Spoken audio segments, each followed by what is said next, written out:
Hello दोस्तों, हमारे YouTube channel दिशा IAS में आपका स्वागत है। टीसीएस प्रारंभिक परीक्षा 2020, आरओ 2016 और खंड शिक्षा अधिकारी परीक्षा को ध्यान में रखते हुए संपूर्ण जीएस के पाठ्यक्रम का व्यवस्थित अध्ययन हम लोग 1 जुलाई से प्रारंभ करेंगे। फिलहाल जो हम लोग जीएस के अध्ययन के जो श्रृंखला हम लोग चला रहे थे, उसमें आज हम लोग इन परीक्षाओं को ध्यान में रखते हुए खिलजी वंश के शासकों का अध्ययन करेंगे। यद्यपि खिलजी वंश के शासकों पर एक वीडियो इसके पहले बनाया जा चुका है, लेकिन वह वनडे क्लास को ध्यान में रख के बनाया गया था।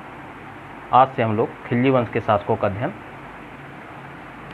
यूपीपीएससी और यूपीएससी को ध्यान में रख के इसका अध्ययन करेंगे। तो आइए इसकी शुरुआत करते हैं।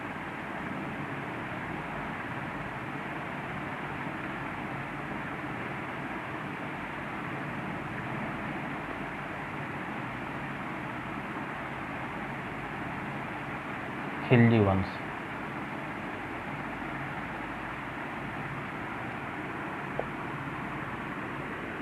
आज हम लोग खिलजी वंश के संस्थापक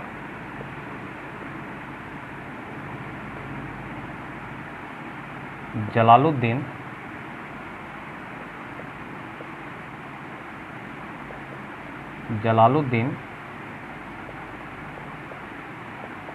फिरोज शाह खिलजी का अध्ययन करेंगे।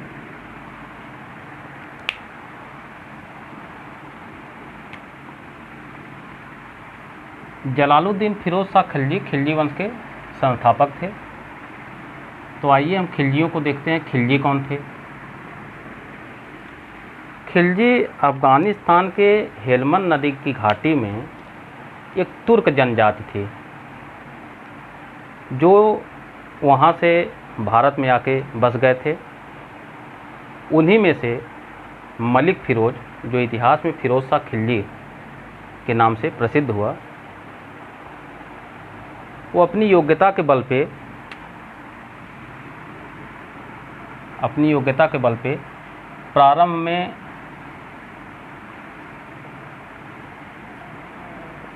सर-ए-जादार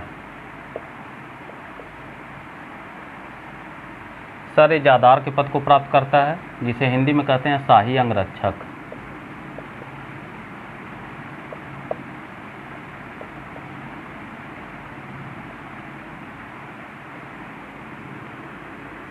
उसके बाद इसे समाना का सूबेदार बनाया जाता है।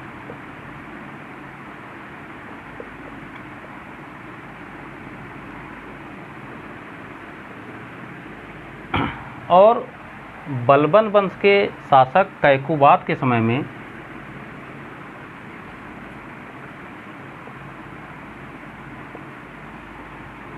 कैकुबाद ने इसे आरिज ए मुमालिक का पद दिया, जिसे हिंदी में कहते हैं सेना मंत्री। शाइस्ता खां की उपाधि दिया। शाइस्ता खां की उपाधि, और साथ ही साथ इसे बरन का गवर्नर भी बना देता है, राज्यपाल। ये बलबन वंश के शासक कैकुबाद के समय में इसकी उपलब्धियां हैं। और प्रारंभ में अपनी योग्यता के बल पर सर-ए-जादार और समाना का सूबेदार बनाया जा चुका था। कैकुबाद के बाद कैकुमर्स, जो इतिहास में शमसुद्दीन कैकुमर्स के नाम से जाना जाता है,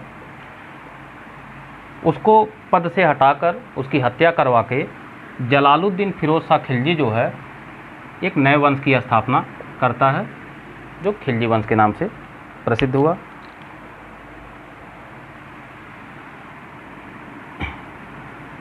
ये तो हुआ जलालुद्दीन फिरोज शाह खिलजी का सुल्तान बनने के पूर्व का जो प्रारंभिक जीवन था, प्रारंभिक उपलब्धि।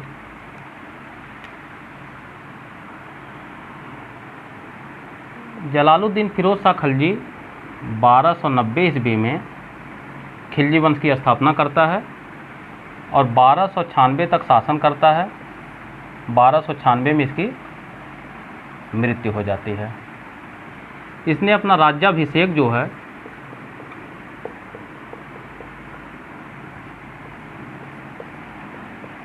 किलोगढ़ी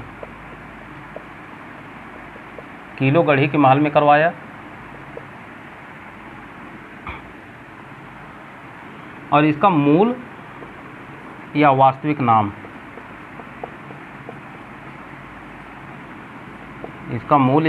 नाम मलिक फिरोज था।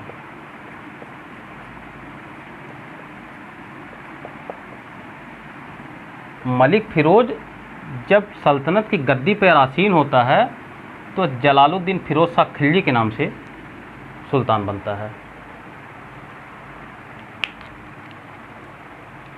जिस समय यह शासक बनता है, दिल्ली का सल्तनत का सुल्तान बनता है, इसकी आयु जो है 70 वर्ष की थी।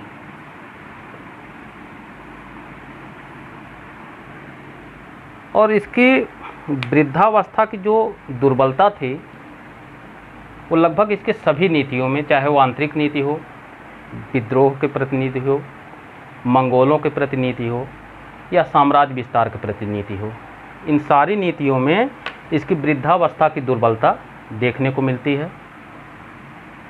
जैसे इसके समय का एक प्रमुख विद्रोह होता है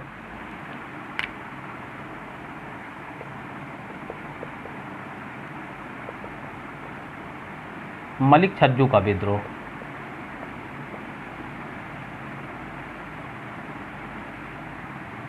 मलिक छज्जू का विद्रोह होता है, यह जो है मलिक छज्जू को माफ़ कर देता है और विद्रोहियों की प्रति जो इसकी नीति थी उसमें यह कहता है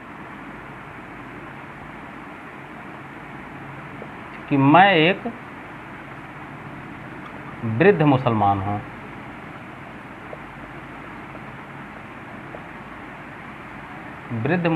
हूँ, और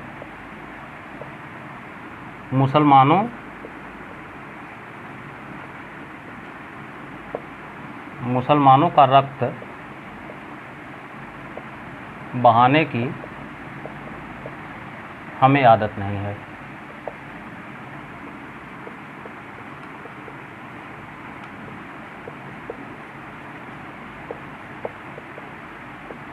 मैं एक वृद्ध मुसलमान हूँ और मुसलमानों का रक्त बहाने की हमें आदत नहीं है। तो यह जो है विद्रोहियों के प्रति जो एक नीति थी इसकी, यह एक दुर्बल नीति का प्रतीक है, जो कि साम्राज्य के लिए घातक भी सिद्ध होता है आगे चलकर। दूसरा,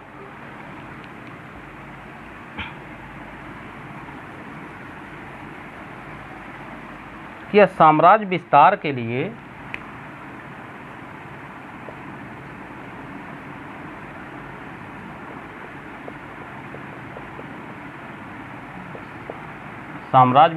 लिए दो अभियान करता है। पहला अभियान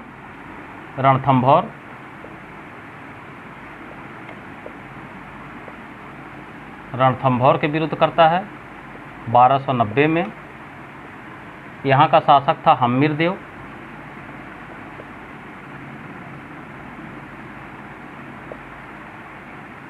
यहाँ का शासक था। हम्मीरदेव किले को, जो उसकी सुरक्षा थी, इतना सुदृढ़ किया हुआ था कि किले की सुदृढ़ता को देखकर ये अपने विजय की भावना को जो है त्याग देता है और वहाँ पर भी एक दुर्बल नीति का ही परिचय देता है और यह कहता है कि मैं एक मुसलमान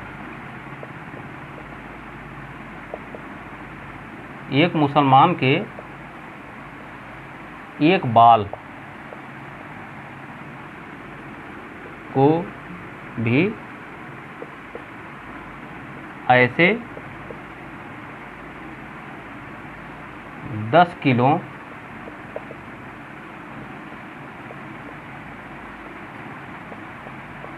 की तुलना में अधिक महत्व देता हूँ।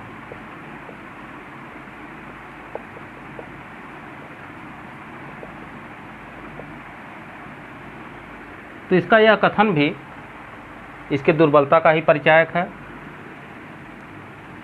पुनः 1292 में यह मंदौर पर आक्रमण करता है और यह इसे जीत लेता है, मंदौर के किले को विजित करता है। तो इस प्रकार से साम्राज्य विस्तार के लिए 2 अभियान किया, रणथंभौर और मंदौर।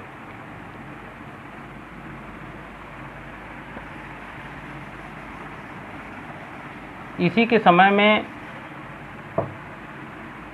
1292 में मंगोलों का आक्रमण होता है।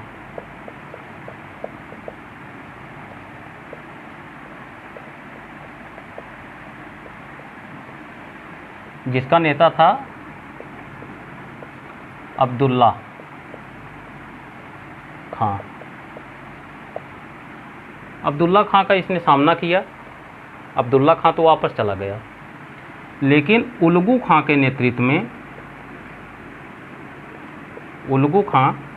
नेतृत्व में लगभग 2000 मुसलमान इस्लाम धर्म को स्वीकार करके दिल्ली में बस गए, दिल्ली के मुगलपुर में। दिल्ली के मुगलपुर में बस गए और ये बसे हुए जो इस्लाम धर्म को स्वीकार किए हुए जो मंगोल थे, उन्हें नवीन मुसलमान कहा गया।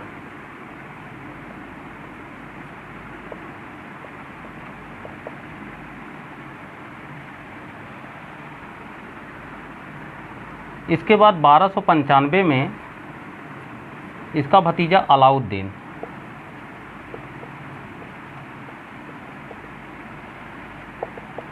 अलाउद्दीन खिलजी दक्षिण भारत के राज्य देवगिरी पर आक्रमण करता है।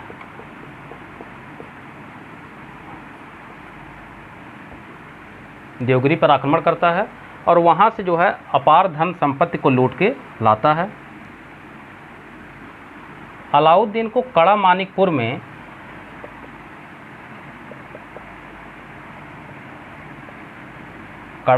में बधाई देने के लिए जलालुद्दीन खिलजी आता है, लेकिन 1296 ईस्वी में जब यह इससे मिलने आता है तो अलाउद्दीन ने इसकी हत्या कर दिया और हत्या करके अपने आप को सुल्तान घोषित कर दिया। लेकिन इसकी विधवा पत्नी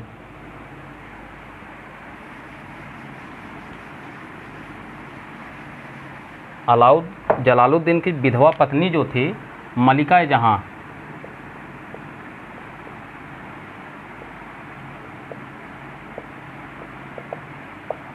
ये जलालुद्दीन की विधवा पत्नी थी।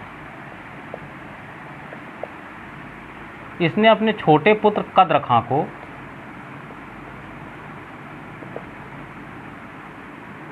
खां को रुकनुद्दीन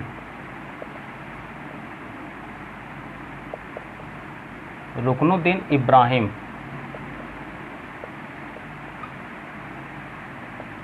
के नाम से दिल्ली का सुल्तान बनाया।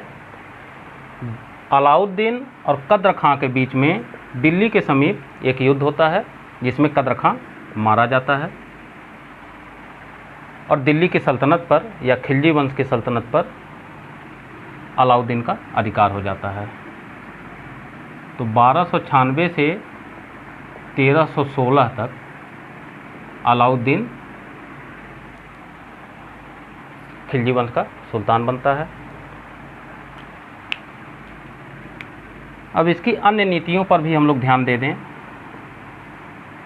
अन्य नीतियाँ,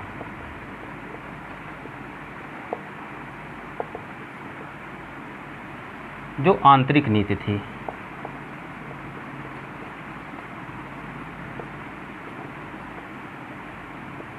इसकी आंतरिक नीति जो थी वह दूसरे को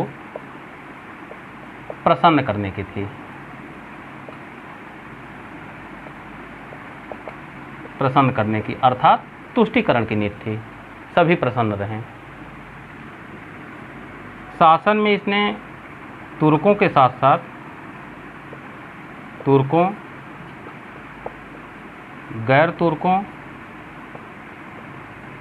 और भारतीय मुसलमानों,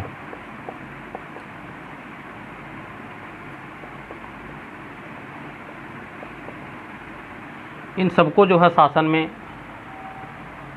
पद दिया, शामिल किया। इसके समय में जो बलबनी सरदार थे, अमीर थे, उनको भी प्रसन्न किया। जो अन्य अमीर तुर्की सरदार थे उनको भी प्रसन्न करने की ही नीति चलाया। इस प्रकार से जलालुद्दीन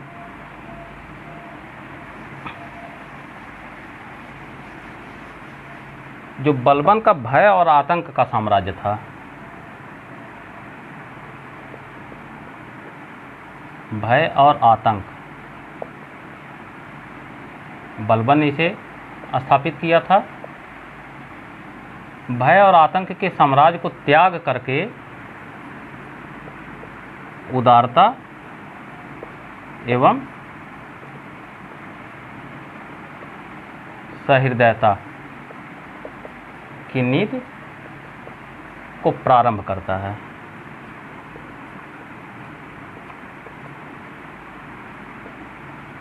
और इसकी यही उदारता और सहृदयता की नीति ही इसके पतन का कारण भी बनता है अंत में।